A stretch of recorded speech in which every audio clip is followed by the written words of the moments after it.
Welcome. I'm delighted to have you again, and we are buying together for us to learn new things from this book, Small Group Discussion Topics for Korean Teenagers. In this book, you will intensify the quality of your knowledge more and more, and if we will have this book as our means of educating ourselves. So, what are you waiting for? Join me now and let's have fun. Okay. We are still on same unit, Unit 20, and we will go now to the last part of this unit, and we'll be encountering expressions here, okay? So, of course, we will have to read first the questions given here. Let's begin with number 1.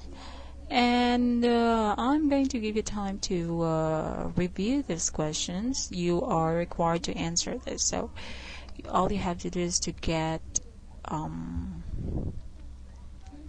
pencil and a paper for you to answer, okay? So this paper examines the Korean migration experience to the United States and reviews the key moments in American history where race and ethnicity serve as a proxy for difference and justified differential treatments. And I know you also experienced this, or maybe your friends.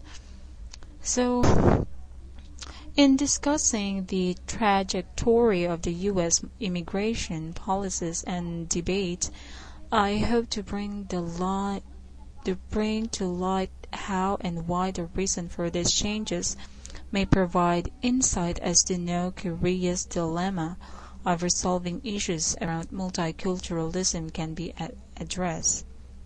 Currently, the topic of immigration in the U.S. is the most important issue.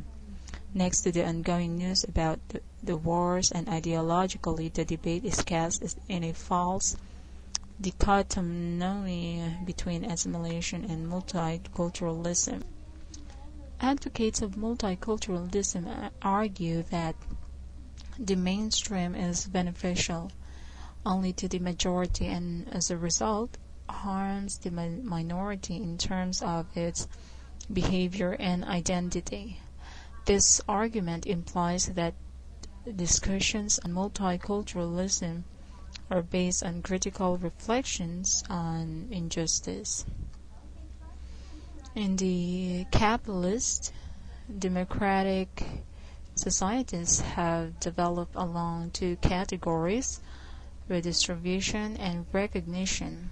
And emphasizing the interdependency between redistribution and recognition, Nancy Fraser argues that justice is the participatory parity.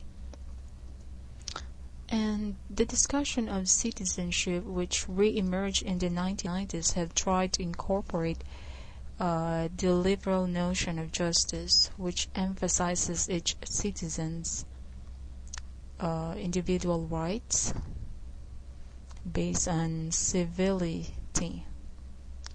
The notion of a citizen involved in a participatory interest in political ideas, and has also expanded the definition of citizenship. But some critics, given that numerous immigration residence-related issues have been brought out by the increased global mobility.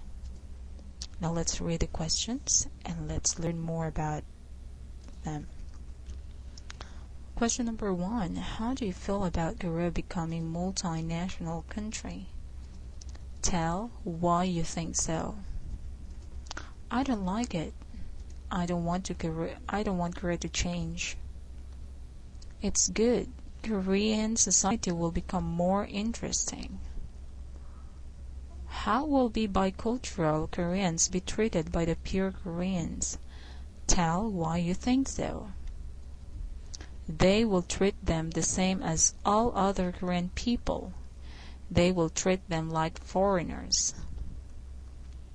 Next, will Korea become a multilingual society instead of the monolingual society that it is now?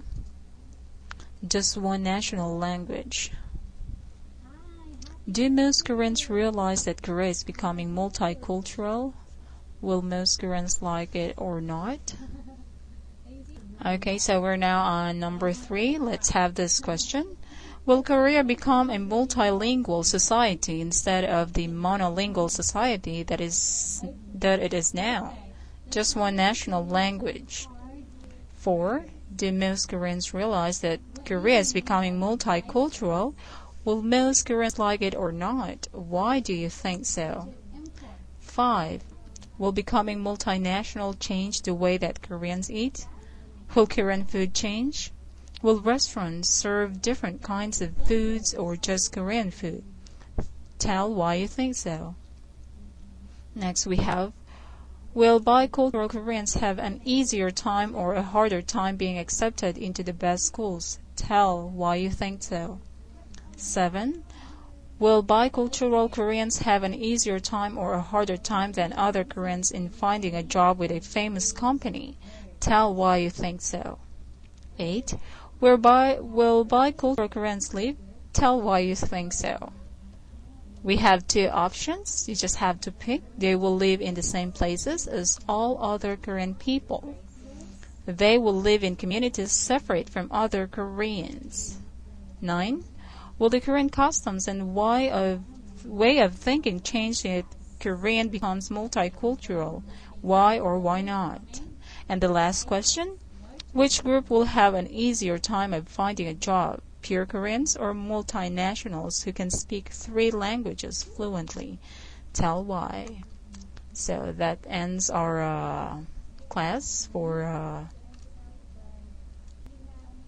today. So I'll be seeing you on our next video. By the way, let me remind you, if you wish to learn more about English, I am urging you to study at camenglish.com.